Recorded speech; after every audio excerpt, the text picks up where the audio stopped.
हरिओम, नमस्ते, जय माता दी। JMD studio Pakistan से गॾु मां आहियां तव्हांजो पंहिंजो एडवोकेट हरीश राय, मातारानी दरबार खीपरो। जीअं त जेएमडी डिजिटल पाठशाला तमामु बहितरीनु तरीक़े सां हली रही आहे ईश्वर जी कृपा सां, ऐं असांजी पूरी टीम सनातन धर्म जी ॼाण वधाइण जे लाइ पूरी कोशिशि करे रहिया आहियूं। तव्हां सभिनी जो सहकार तमामु घणो सुठो रहियो आहे ऐं अॻियां बि असां सुठी उमेद कयूं था। हेसी ताईं असांजा 2 लेवल थी चुका आहिनि। हिकु जेको आहे सो सनातन धर्म ऐं ॿियो जेको आहे सो महाभारत। ऐं मां अनाउंस करे चुको आहियां त हाणे जेका असांजी 3rd लेवल अचे पई उहा आहे रामायण। रामायण हिकु अहिड़ो सब्जेक्ट आहे जंहिं असांखे संसार में उथण वेहण खाइण पीअण जा सभु फ़र्ज़ ॿुधाया आहिनि। छो त हिन रामायण में भॻवानु विष्णु श्री रामचंद्र जो अवतार वठी करे असांखे संसार में कीअं हलणो आहे, कीअं पंहिंजा रिश्ता निभाइणा आहिनि, कीअं पंहिंजा फ़र्ज़ निभाइणा आहिनि, कीअं पंहिंजे गुरू सां हलणो आहे, कीअं पंहिंजे माता पिता सां हलणो आहे, कीअं पंहिंजे भाइरनि सां हलणो आहे, कीअं पंहिंजे औलाद सां हलणो आहे, कीअं पत्नी सां हलणो आहे, कीअं पत्नी खे पति सां हलणो आहे, कीअं मित्रता निभाइबी आहे। इहे सभु जेके से कर्म अची करे, इहे सभु जेका लीला अची करे भॻवानु विष्णु श्री रामचंद्र जे अवतार में कई, ऐं उन ई करे जेको आहे सो उनखे मर्यादा पुरुषोत्तम चयो वेंदो आहे।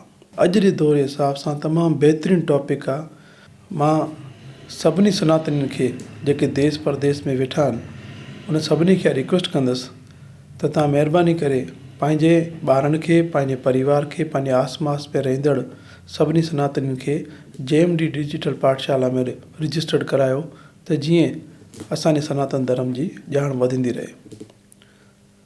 सो ॻाल्हि कंदासीं इन 3rd लेवल रामायण जी। त रामायण में जेको आहे सो असां हिन दफ़े तव्हांखे 100 सवाल ॾींदासीं, ऐं जंहिंजी स्टडी करण लाइ, जंहिंखे तयारी करण लाइ तव्हांखे कुझु समय बि ॾिनो वेंदो कुझु ॾींहंनि जो, त तव्हां उहे 100 सवाल जेके से सुठे सां यादि करे वठो। बाद में ऐं तव्हांखे हिकिड़ी लिंक जे ज़रिए हिकिड़ो टेस्ट ॾिनो वेंदो जंहिंमें सिर्फ़ु तव्हांखे जेको आहे सो 20 सवालनि जा सही जवाब ॾियणा आहिनि। हर हिकु सवाल जा तव्हांजे साम्हूं 4 जवाब हूंदा, पर उन मां सही जवाबु कहिड़ो आहे उन ते तव्हांखे क्लिक करिणो आहे।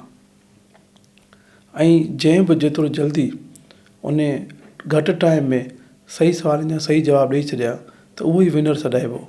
ईअं असांजा जेके असां कंप्यूटराइज़ ज़रिए टॉप 10 कढंदा आहियूं, ऐं हेसी ताईं जेके 2 लेवल में जेके टॉप 10 में ॿार अची चुका आहिनि उन्हनि खे असां सर्टिफिकेट ॾेई चुका आहियूं। 1-2 रहियल आहिनि त उहे जेके से स्टूडियो में अची खणी वञी सघनि था, जिन त असां उन्हनि खे घरु वेठे प्रोवाइड कंदासीं। असांजी टीम सां राब्तो कनि। ऐं मुंहिंजी वरी बि हिकिड़ी चकर रिक्वेस्ट इहा आहे त इन रामायण जे लाइ जेके असां सां नवां जुड़णु चाहिनि था उहे बि जेका असां स्क्रीन ते तव्हांजे जेको आहे सो असांजी वेबसाइट जो एड्रेस अचे थी, उन लिंक खे क्लिक करे ऐं रजिस्टर्ड थियो। ऐं जेका बि का इन बारे में का इंक्वायरी करणी हुजे, कुझु पुछणो हुजे, त स्क्रीन ते असांजो नंबर हले थो पियो व्हाट्सअप जो, उन ते तव्हां हेल्पलाइन ज़रिए पुछी सघो था। त आउं इहा आशा कयां थो, इहा उमेद कयां थो तव्हां सभिनी सनातनियुनि मां त असांजी जेएमडी डिजिटल पाठशाला में तव्हां असां सभिनी सां जीअं सुठे सां सहकार कयो आहे ऐं अॻियां बि कंदा। असां सभिनी खे जेको आहे सो गॾिजी करे सनातन धर्म जी जय जयकार करणी आहे, पंहिंजे ॿारनि खे सिखिया ॾियणी आहे, पंहिंजे धर्म जी नॉलेज ॾियणी आहे, त कम से कम उहे जॾहिं बि संसार में को बि कमु कनि त धर्म अनुसार ई कनि।